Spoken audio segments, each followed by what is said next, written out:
Nous sommes le 23 avril 1967. Le Soyouz 1 décolle de Baïkonour au Kazakhstan pour atteindre une orbite de 220 km avec à son bord le cosmonaute Vladimir Komarov. Une fois en orbite, une alarme s'allume alors et les problèmes commencent. Un des panneaux solaires censé fournir l'énergie nécessaire au vaisseau ne se déploie pas. Ainsi, il est envisagé même que Komarov aille le réparer, mais c'est une manœuvre assez risquée, donc cela a vite été oublié, quand le cosmonaute s'est aperçu qu'il y a des ennuis supplémentaires avec le système de commande, ce qui l'oblige à contrôler le vaisseau manuellement.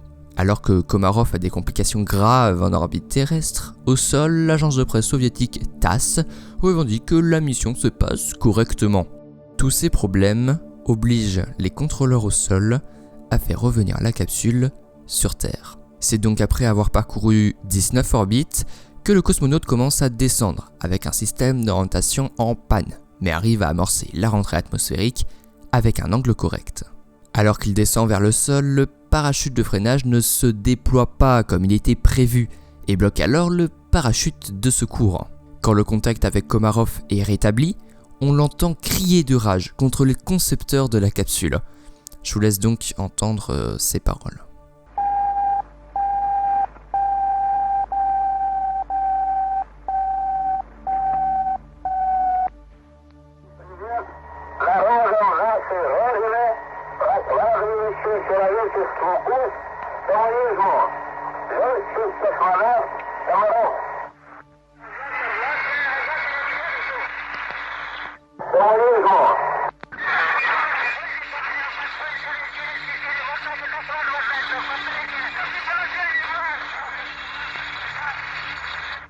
Il est maintenant 3h22, le Soyouz 1 fonce comme un boulet de canon vers la surface terrestre avant de s'écraser à une vitesse proche de 180 km/h. Toucher le sol à cette vitesse ne laisse aucun humain vivant. Nous sommes donc le 24 avril 1967, après 26 h 47 minutes et 52 secondes de vol, Vladimir Komarov est le premier humain à mourir lors d'un vol spatial.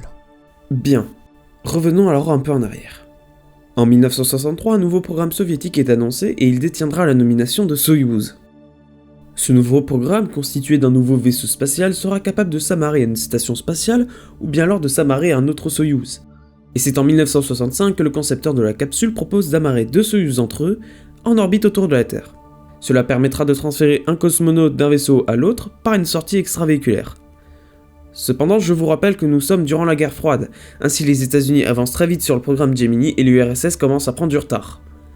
Après 2 ans sans avoir envoyé un seul cosmonaute dans l'espace, le 12 mars 1966, l'URSS revient à la charge et désigne l'équipage des 2 premiers Soyouz. Ainsi, Vladimir Komarov est affecté au poste de commandant pour le vol du Soyouz 1 et son ami Yuri Gagarin, quant à lui, est commandant remplaçant. Soyouz 1 étant la première mission et la première capsule construite pour ce programme, Komarov et Gagarin savent que le vaisseau soviétique présente de nombreuses défaillances qui mettent grandement en péril la mission. Rentrer dans ce Soyouz est presque alors une mission suicide. Mais alors pourquoi Komarov ne s'est pas manifesté pour refuser de commander ce vol si dangereux ?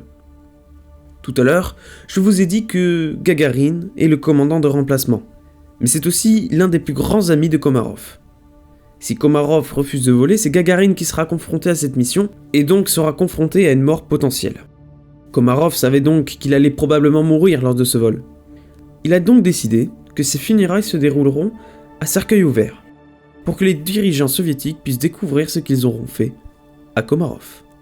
Nous sommes donc le 24 avril 1967, il est 3h22, et Vladimir Komarov meurt après une chute de près de 200 km dans une énorme boule de feu. Son site d'atterrissage, à Oblast d'Orenbourg en Russie, se transforme alors en une plaine de débris enflammés. Les restes du corps sont retrouvés, et comme l'a souhaité Komarov, ses funérailles seront à cercueil ouvert. Ce cosmonaute est aujourd'hui reconnu comme un héros. De nombreux hommages lui sont destinés. Un astéroïde, un cratère lunaire, ou encore de nombreuses rues portent aujourd'hui son nom, pour se rappeler de cet homme si courageux qui a sacrifié sa vie pour sauver une autre. Celle de son ami, celle du premier homme dans l'espace, celle de Gagarine.